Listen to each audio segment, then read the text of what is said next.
પવિત્રતા એ ત્રીજું ચરણ. જ્યાં પવિત્રતા છે ત્યાં ધર્મ છે. મંદિરની અંદર જઈને માણસ દારૂ પીવે, મંદિરની અંદર જઈને બીડીયું પીવે. અરે મંદિરની અંદર આપણે જોડા લઈને પ્રવેશ નથી કરતા.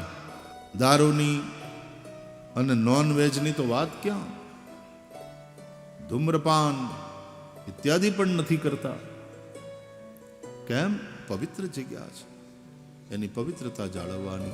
મંદિરોમાં જઈએ એની પવિત્રતા, મંદિરોમાં જઈએ ત્યારે એની મર્યાદા.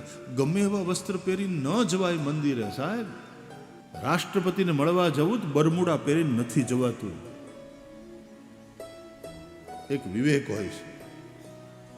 રાષ્ટ્રપતિને મળવા જાવ ત્યાં બરમુડા ટી શર્ટ પહેરીને ન જવાય. એનો એક ડ્રેસ કોડ હોય છે, એક પ્રોટોકોલ હોય છે. રાષ્ટ્રપતિને મળવા જવાનો એક પ્રોટોકોલ, ને જગતપતિને મળવા જવાનો એક પ્રોટોકોલ તો હોય ને સાહેબ. એટલે મંદિરે શું પહેરીને જવાય? મારી બેન દીકરીઓને મારે ખાસ સમજાવવું છે, ટપારવી છે અને સમજાવવી છે કે બેટા ગમે તે પહેરીને ન જવાય મંદિરમાં, ગમે તે પહેરીને ન જવાય સાધુ સંતો પાસે. એક મર્યાદા, એક પવિત્રતા.